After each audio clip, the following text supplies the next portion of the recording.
Hey guys, welcome to the Two Docs Podcast. I'm Dr. Inky. I'm Dr. Ali here. Welcome to the podcast. Two medical doctors. We talk about anything else. Actually, we talk about everything lah. It doesn't matter lah. Yeah, exactly. So, anyway, he's been back after a long hiatus. Yes, we've been back after a long hiatus. We did a little bit of traveling individually. Right? Differently. So now we're back with a little bit of I would say new stuff lah. All right. So I have something here. All right. I think because previously we covered this particular topic whereby it's like mysterious illnesses that doctors cannot diagnose. Cannot solve. Can right? diagnose, cannot solve. Yeah, can diagnose but cannot solve. Yeah. Here I am sharing another 4 mysterious illnesses that even as doctors, right, they have never learned in medical school. Shoot. Okay, let's go. All right. So, number one. The first one. All right. So, the first one actually was first diagnosed in 1840. All right. So, this lady went to the doctor because she was brought by her family members. All right. And she refused to eat. She didn't want to eat anything. All right. And sounds like a lot of year 2000 ladies. Yeah. Not eat anything. But she hasn't eaten in the past 5 days. 5 All right. She hasn't even drank water as well. And no water. No water, no food, everything. Okay. And when the doctor asked her, what's wrong? She said that, I do not need any food because I'm already dead. She's already dead. Yeah. I don't need any food because I'm already dead. Okay. And she said that, however, I've been absorbing. No, I've been damned to walk the earth as an undead. She's dead, but she's undead. No, as in she's supposed to be dead, but because she claims that now her soul is damned on earth, and now her soul is trapped in this rotting body. All right. Okay. So this is actually the first case ever documented, and however there are many cases documented after that, 50 old cases till date, from 1840 till now. Okay. It is called a walking corpse syndrome. Walking corpse syndrome. Yes. Walking corpse syndrome is whereby an individual believes that they are no longer alive. Okay. They are dead. They're dead. They're dead lah. It's as if they are zombies now. Fair enough. And their soul has left the body. Their body. And this body is just a carcass walking around. Correct. Doing what it's supposed to do. Just doing its regular stuff. With no purpose. With no purpose at all. So they do not feel the need to eat. They do not feel the need to drink. Right? And sometimes, right, they feel that maybe certain parts of their organs in their body are missing. Okay. It's missing because no heart, no liver. No heart, no liver, because they're already dead. Okay. However, of course, when you do imaging, everything's still there. You're right. They are actually still alive. Okay. Right? 100% still alive. Now, this has got people stumped because no one can actually understand why these people think that they are dead. Okay. There is nothing organically wrong with them. All right. If you test their blood pressure and everything's fine, except maybe for the fact that they are starving or they are mildly dehydrated. Because they don't eat. Yes, that's right. So this is actually a neuropsychiatric disorder. Neuropsychiatric disorder. Okay. All right. It's a neuropsychiatric disorder. So does it fall under ICD-10? No, unfortunately, it is not under ICD-10. Right, because it's so rare. Number one, it's so rare. All right. And number two, they cannot find any organic causes for it. And number three, there is no cure for it.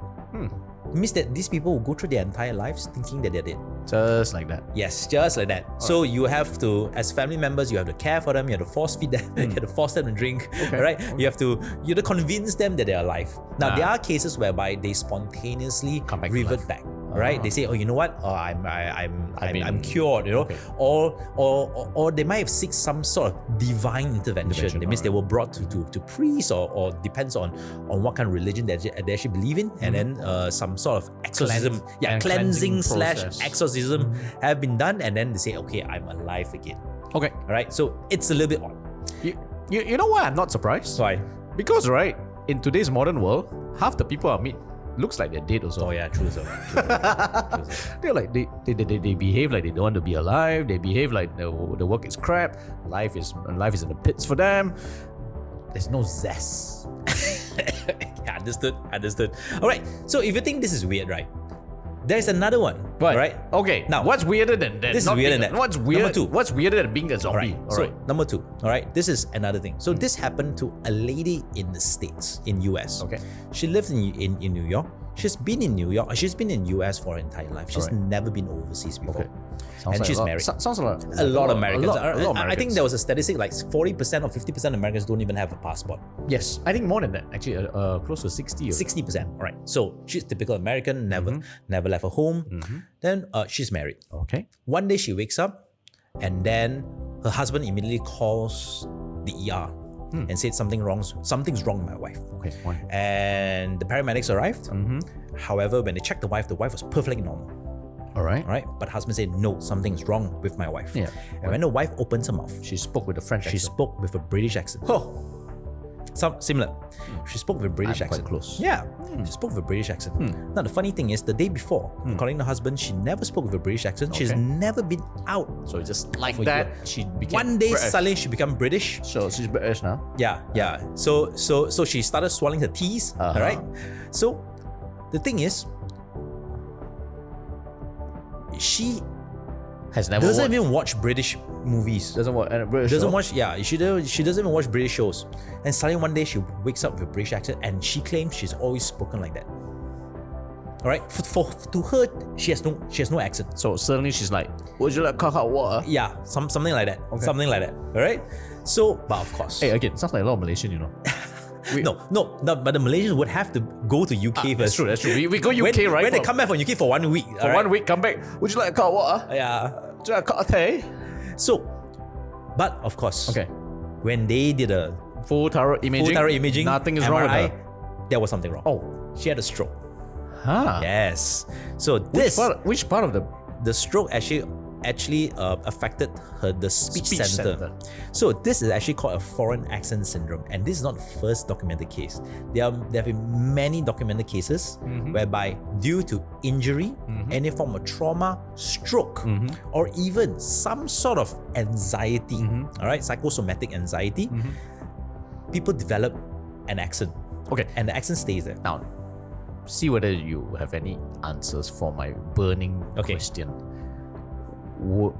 While it's understandable an American will go into a British accent and lose the T's, or maybe some other accent that will lose certain vowels or consonant, would it be possible for them to lose everything altogether and speak a totally different language? It is possible, but provided they know the language ahead of time. That means somehow or rather they have been exposed. Yes, somehow or other they've been exposed. Maybe passively absorbing. Either passively absorbed, or there was a point in time in the childhood they spoke the language, but they didn't speak it out.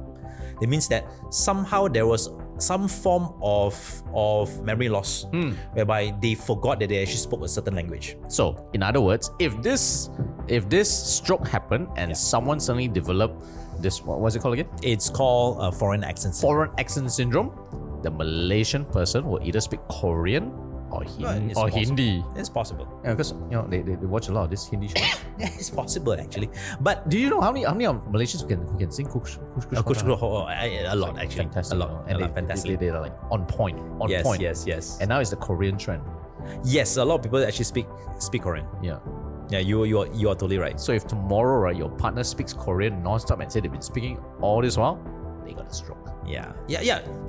Seriously. Actually, seriously. Yeah. If suddenly they They're develop an not kidding. accent Yeah. for no reason, right? Yeah. Please go bring them for a scan.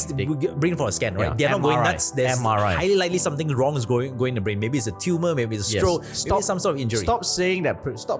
Don't say. Stop pretending to be a Korean. Cut it out. All this kind of thing. Bring them for a scan and MRI. Correct. They would have had a stroke. Yeah, correct. And then a lot of times, right, it is irreversible. Because again, it's a stroke. All right, it's some form of brain injury, and it's some form of very serious brain injury. Okay. So the only way to actually reverse everything, right, is retrain. is to go through speech therapy. Whoa. So undergo speech therapy. Unless I mean, if it really bothers you, then you undergo speech therapy. Otherwise, just you can speak with a British accent for the rest of your life. British accent is fine, but I don't want to argue with someone who's speaking Korean. Speak Korean all the time. Well, it's considered sexy these days. Okay. Number three. All right. This three. is odd, right? All right. This is odd. Now, this is named after a group of French Canadians. Oh. This is called the Jumping Frenchmen of Maine. Jumping Frenchmen of Maine. All right. The only thing I know about Maine are lobsters. Yes, exactly. So it's a state, all right, in US. Yep. It's called Maine, but Maine was previously under Canada a long time ago. All right. So again, in the 1800s, people discovered that there's a village of people whereby if you startle them a little, like that, right, they jump, right? They jump really high. Literally jump. Yeah, literally jump, or they fall down. Okay. Just because, right, just like a tree, boom, they fall down. Okay. And the odd part is, these are all lumberjacks. They are French-Canadian lumberjacks. So lumberjacks are people who cut trees, Who fall trees, yes. and they will actually shout timber. Yes, correct. So if you frighten them a little bit, they will fall down as if like the trees, boom, goes down. No shoot. Yes, exactly. So it's called the Jumping Frenchmen of Maine. All right. However, there is a proper explanation for it. Okay. Right.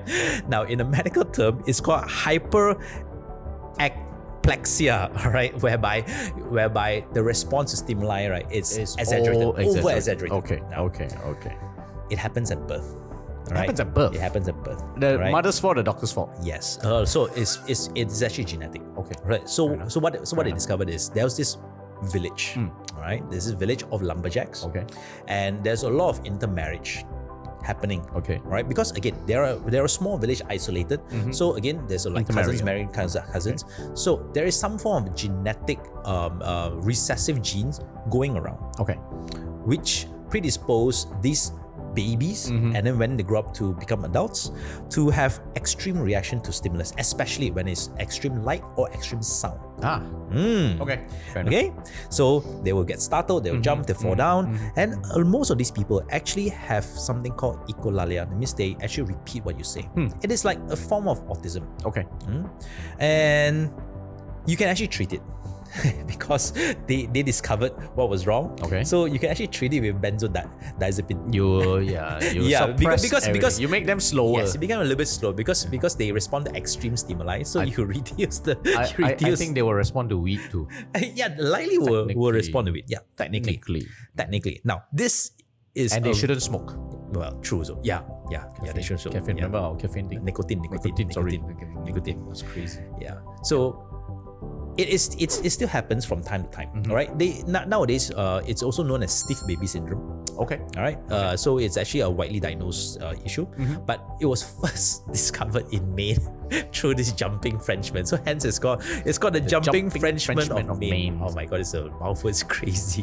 But now that you mentioned, right, if it's like a genetic disorder that comes to people who get hyperstimulated when they get startled or surprised, would that also explain why certain ethnicity or certain groups of people will get actually hypersensitive to pain?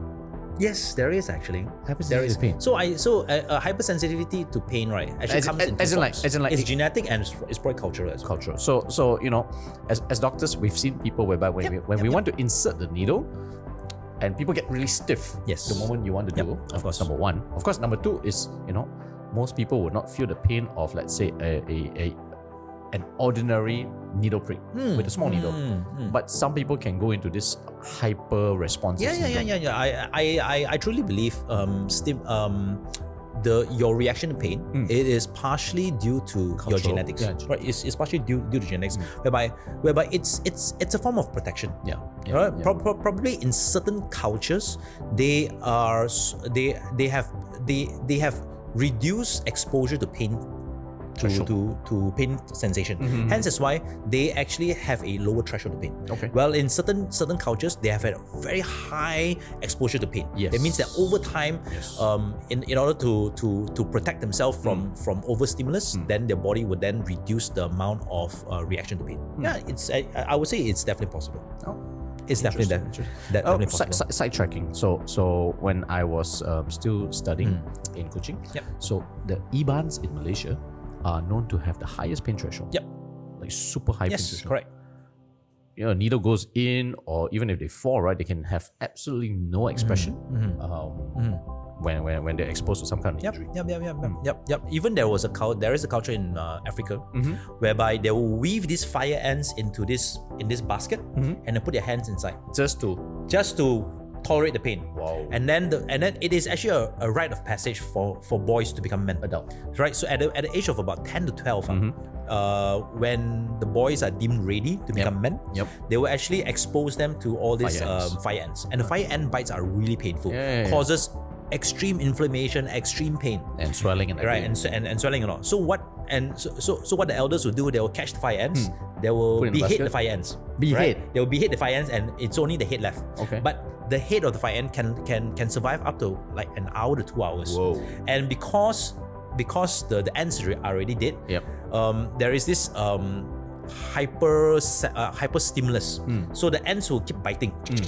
So they will weave these ants into this particular basket, and then the boys will have to put their arms in. inside and keep it there for like many hours. Wow. And of course, it's definitely painful. Yeah. Right. But a regular person will pass out from just one fire ant bite. Yep. But these people have like probably like tens to hundreds of fire ants. Yeah, Right. they Biting them at a particular point in time. It's like consecutively biting them. So they probably develop over time this reduced pain tolerance tolerance. to this reduced sensation to pain. Yeah. They should do what South Park does. What is it? That Kenny always says. What is it? Ants in my pants. All right, number four. Number the four. last one. That's all right.